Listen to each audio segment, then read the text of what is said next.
These 3 mixing tricks will finally make you feel like a real mixer and get your song sounding polished. They'll help you go from this to this, or even from this to this.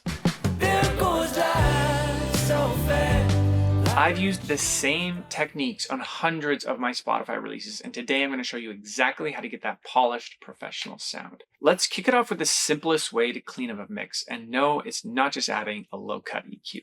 Have you ever heard someone say your mix is too muddy or just doesn't sound polished? Well, this tip solves that. So let's look at a song example here. We have drums, bass, guitars, and vocals. A common problem a lot of beginners face is having the lead vocal get lost in the mix because other instruments are just getting in the way. The lead vocal track, or any vocals in general, often overlap with other instruments in the same frequency range. Like this one here with the guitars. Like you can visualize it here on the EQ plugin, but remember to not always rely on your eyes, but your ears, and try to hear the specific frequency ranges too. Okay, so if the lead vocal is sharing frequencies with other instruments, what can we do about it? Well, let's clean up this lead vocal by showing you how to EQ some of the other tracks that are conflicting with it. Okay, so we have our main acoustics here and our lead vocal, and we know that they're going to be conflicting because they're common instruments that will share a lot of the same space. Not all the time, but most of the time, let's say. So we have our main acoustics, and it's really less complicated than you think. So I'm going to show you a couple tips here to how to circumvent this messiness, let's say, or this conflict between the two instruments. We have our main acoustics, which is a stereo, 2 tracks making up the same performance. So, before we even get to EQ, we could spread these out of the middle, which leaves space for the vocal, because the vocal is coming up the middle.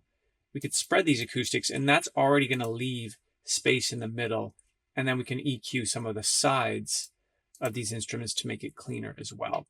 Because if everything's coming up the middle, then that's going to conflict the middle. So there's a little tip there. Now, if we open up the EQ so we can visualize it, but also hearing it with our own ears, with everything kind of similar volume up the middle. It's life so fast, like when shooting stars fade out in the black. So one thing, like, it's messy, so definitely the guitar is too loud, so let's turn down the guitar, see if that helps. Do we still need to subtract EQ from that range? And then let's spread it a bit to see if it helps. Maybe we don't even need to EQ. We're just moving space, lowering volume, which creates more space as well. There goes life so fast, like when shooting stars fade out in the black. Already a lot better. I still think, something dipping out of the guitars in this area would be helpful. So I'll go do that on my main acoustic guitar track, and I'll just dip out this while the track is being played to see if you can hear the clarity come out in the vocal.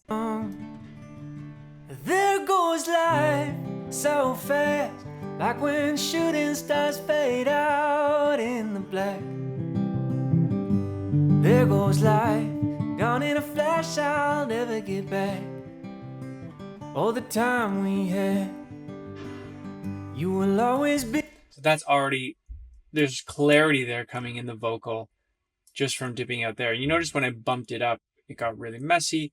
When I really lowered it down, you really heard the vocal, but the guitar is too thin. So you have to do tasteful amounts. And it's helpful to play the tracks in context so you can hear.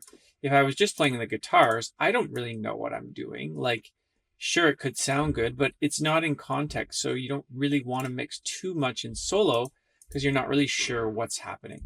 Now, it's not always just guitars, but can be any instrument sharing that space with the vocal. Get comfortable with the mixing principle of finding space for each instrument in their respective frequency ranges using EQ. There will always be overlap, and that's okay, but there needs to be some carved out space for each instrument to live in. And while it does take time to train your ears, the next trip can really speed that up. One of the key things you do as a mixer is using what I like to call the push-pull system to help you build a polished mix. So now I'm going to show you 3 tricks that you can use from the push-pull system to help you push instruments back in your speakers and pull them up front so they pop out too. Let's go back to our example here. First trick, push instruments back using EQ. Similar to our first tip, subtracting high frequencies pushes instruments back in a mix. It's very common in modern pop music. I like to do this sometimes in the verse section on drums or guitars like this. The second trick is simplest, it's volume. Lower volume pushes it back, higher volume pushes it forward. The next push-pull trick is where most beginners fall apart, and it could be why it might be disastrous if you don't get it right. So adding reverb will push a sound back, but using no reverb at all will pull it forward. Now, where it can become disastrous is using a large reverb to push the sound back, but because you're using such a large reverb, too much reverb can bloat your mix and just make it sound muddy.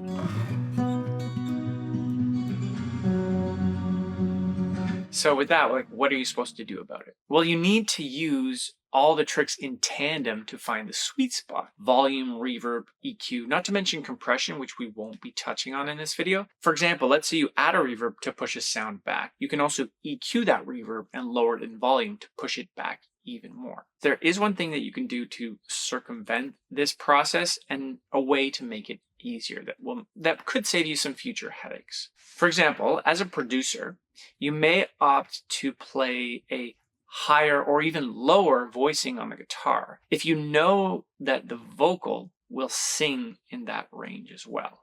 It's kind of like EQing the guitar before you're even playing it. The next mixing trick is one I love, and it's definitely going to get you one step closer to help you sound like the songs you love.